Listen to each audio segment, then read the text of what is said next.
উৎঘাটন হোৱা নাই মাজুলী বিমান দুৰ্ঘটনাৰ ৰহস্য বায়ু সেনাই ঘেৰি থৈছে ঘটনাস্থলী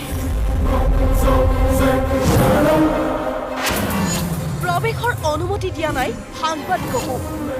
এখন ভাইৰাছ SW-80 শ্ৰেণীৰ মাইক্ৰলাইট এয়াৰক্ৰাফ্ট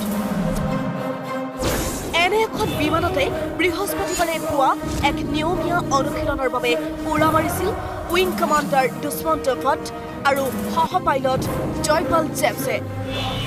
ৰৰৈয়াৰ পৰা উৰা মৰাৰ কিছু সময়ৰ পিছতে মাজুলীৰ আকাশত জ্বলি উঠে বিমানখন নিচেই কম উচ্চতাত উৰিছিল বিমানখন কেইবাবাৰো পাকঘূৰণি খাইছিল তাৰ পিছতে হৈছিল প্ৰচণ্ড বিস্ফোৰণ অগ্নিপিণ্ডই খুন্দা মাৰে বালিচৰত মুহূৰ্ততে জ্বলি ছাই হয় বিমানখন জীৱন্তে অগ্নিদগ্ধ হয় দুই বৈমানিক লগে লগে দুৰ্ঘটনা সংঘটিত হোৱা চৰটোত উপস্থিত হয় সহস্ৰাধিক লোক খবৰ পোৱাৰ লগে লগে উপস্থিত হয় বায়ু সেনাৰ বিষয়া পাইলট দুজনৰ শৰীৰৰ অৱশিষ্ট অংশ সংগ্ৰহ মৰণোত্তৰ পৰীক্ষাৰ বাবে নিলে বায়ু সেনাই দুৰ্ঘটনাৰ উমান পাইছিল দুই বৈমানিকে সেয়ে জনশূন্য চাপৰিৰ ওপৰলৈ নিছিল বিমানখন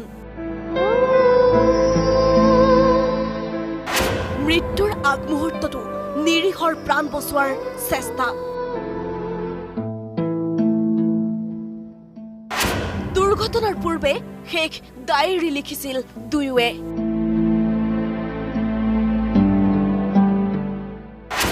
দুৰ্ঘটনাৰ কাৰণ লিখি দলিয়াই দিছিল ডায়েৰী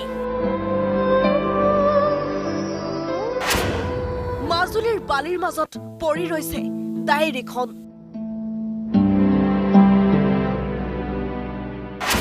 ডায়েৰী উদ্ধাৰৰ বাবে বায়ু সেনাৰ অভিযান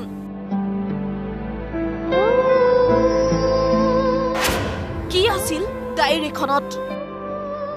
সমগ্ৰ অঞ্চলটো আজি বায়ু সেনাই ঘেৰি ৰাখিছে আনকি সাংবাদিককো প্ৰৱেশৰ অনুমতি দিয়া নাই বায়ু সেনাই দুৰ্ঘটনা সম্পৰ্কে কোনো মন্তব্য কৰিবলৈও অস্বীকাৰ কৰিছে বায়ু সেনাই ইতিমধ্যে দুৰ্ঘটনাৰ তদন্তৰ নিৰ্দেশ দিছে বায়ু সেনাই ভাইৰাছ SW-80 শ্ৰেণীৰ মাইক্ৰলাইট এয়াৰক্ৰাফ্টখন ভাৰতীয় বায়ু সেনাৰ শেহতীয়া সংযোজন 3 বছৰ পূৰ্বে ক্ৰয় কৰা হৈছিল বিমানখন ৰেখি মিছনৰ বাবে ব্যৱহাৰ কৰা হয় বিমানখন ভিডিঅ জাৰ্নেলিষ্ট চক্ৰৰ সহযোগত ভাস্কৰ বৰাৰ ৰিপৰ্টছ আসাম টক্স মাজুলী